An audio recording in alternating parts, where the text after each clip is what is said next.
The insult lands. The traffic jams. The email arrives. The words cut deeper than intended, or perhaps exactly as intended. And something rises in you. Hot. Fast. Irresistible. Your heart pounds. Your vision narrows. Your hands shake. The ancient machinery of rage activates, and before your prefrontal cortex can engage, before your rational mind can intervene, you are already moving. Already speaking. Already destroying. The words leave your mouth like weapons. The gestures escalate like fire. And in the aftermath, when the adrenaline recedes and the clarity returns, you survey the damage. Relationships fractured. Reputation diminished. Opportunities closed. Peace shattered.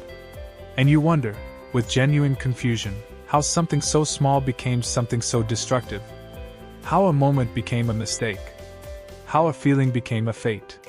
This is the explosion. And it is not rare. It is human. The Stoics studied it with the precision of physicians examining a disease. Seneca, the wealthiest man in Rome, wrote 3 entire books on anger. He called it the most hideous and frenzied of all emotions. He described it as temporary madness, a seizure of the soul. And he argued, with disturbing clarity, that no other emotion is less in our control while it lasts, or more destructive while it operates. Anger does not negotiate. It does not calculate.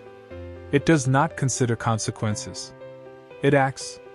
And its actions are almost always regretted. Almost always disproportionate. Almost always more damaging than the original provocation. The suspense begins here. Because the conventional advice about anger is inadequate. Count to 10. Take deep breaths. Walk away. Think before you speak. These are not wrong. They are insufficient.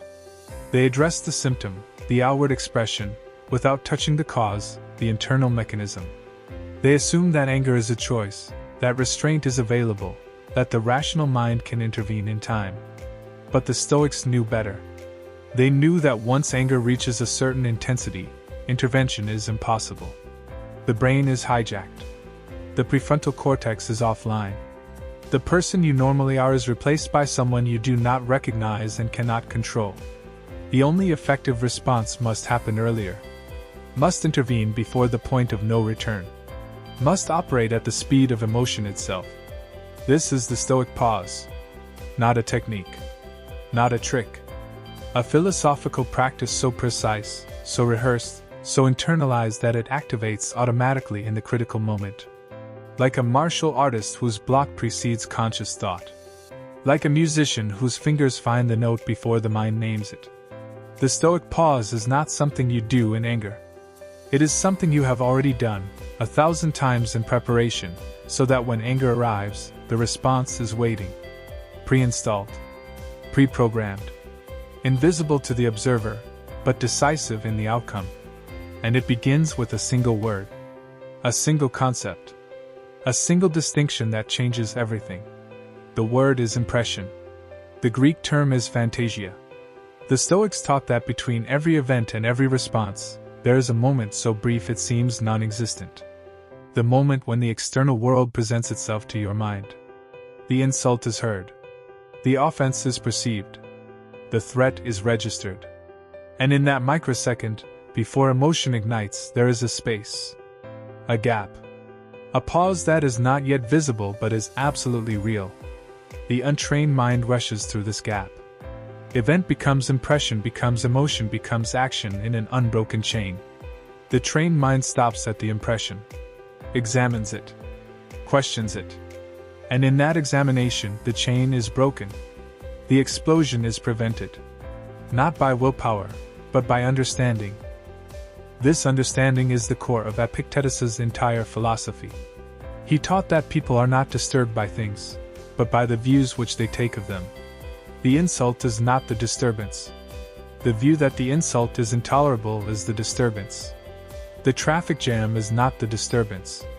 The view that the delay is unacceptable is the disturbance. The email is not the disturbance.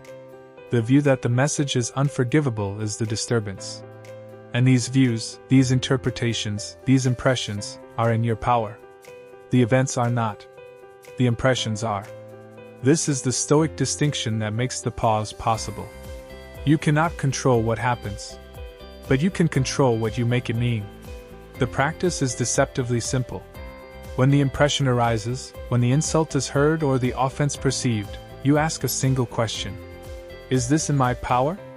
If it is not, if it belongs to the category of externals, if it is someone else's words or someone else's actions or someone else's state of mind, then you have no business being disturbed by it. You do not control their behavior. You control only your response. And your response, if it is angry, if it is explosive, if it is destructive, is now your responsibility. Not theirs. Yours. This shift, from external blame to internal ownership, is the foundation of the pause.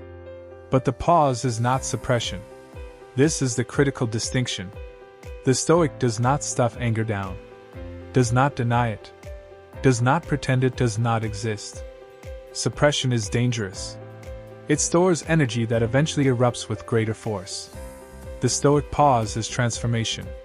It is the recognition that anger is based on a judgment, and that the judgment can be changed. If you believe that someone has wronged you, that they have violated justice, that they deserve punishment, anger follows automatically. But if you examine this belief, if you question whether they actually wronged you or merely acted from their own confusion, their own ignorance, their own suffering, the judgment softens. And with the softening of judgment, anger dissolves. Not suppressed. Transformed. Seneca describes this process with surgical precision. He notes that anger always involves two elements: the belief that a wrong has been committed, and the belief that punishment is deserved. Remove either element, and anger cannot survive. The Stoic pause operates on the first element. It questions the belief that a wrong has been committed. Was it actually a wrong? Or was it a mistake? Was it malice? Or was it ignorance? Was it directed at you? Or was it the overflow of someone else's pain? These questions, asked in the gap between impression and emotion, do not require time. They require practice.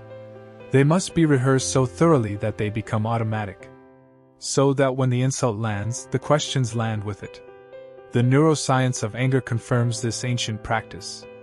The amygdala, the brain's threat detection center, activates in approximately 12 milliseconds. Faster than conscious thought. Faster than rational intervention. This is why counting to 10 often fails. By the time you begin counting, the amygdala has already hijacked your nervous system. The only effective response must be pre-installed.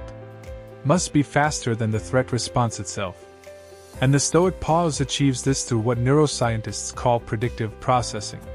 The brain that has rehearsed the questions, that has practiced the distinction between event and impression, that has internalized the framework of control, responds automatically. The prefrontal cortex activates before the amygdala can seize control. The pause happens before the explosion can begin. The rehearsal is everything. Epictetus insisted that philosophy must be practiced, not just studied. That the principles must be exercised daily, like muscles, so that they are strong when needed. He recommended specific exercises. Reviewing the morning the events you are likely to face. Anticipating the people who are likely to provoke you. Preparing your responses in advance. Not because you can predict every situation, but because you can strengthen the neural pathways that produce the pause. The more you practice distinguishing impression from event, the faster you become. The more you rehearse the questions, the more automatic they become. The more you internalize the framework, the more invisible and effective it is. Marcus Aurelius provides the perfect example. He was emperor of Rome. He was insulted daily by senators, betrayed by generals, undermined by his own family, attacked by foreign enemies. His journals reveal no explosions, no revenge, no destruction of those who wronged him. Only this: the best revenge is to be unlike him who performed the injury. This is not weakness. This is the pause perfected. The impression of betrayal arises. The question follows automatically. Is this in my power? No. His betrayal is his. My response is mine. And the response chosen is not anger but difference. Not explosion but example. Not destruction but dignity. The practical application requires specificity. The pause is not abstract. It is physical. It is felt in the body before it is articulated in the mind. The first sign of anger is physiological. The heat in the face. The tension in the jaw. The shortening of breath. The Stoic is trained to notice these signs immediately. To recognize them as the early warning system they are. Not to suppress them, but to use them as triggers for the pause. The heat arrives. The question follows. What impression am I accepting? Is this in my power? The body becomes the cue for the practice. The sensation becomes the signal for the intervention. The second application is verbal. The words we use in the gap determine the outcome. The untrained mind uses words of certainty. He insulted me. She wronged me. This is unacceptable. The trained mind uses words.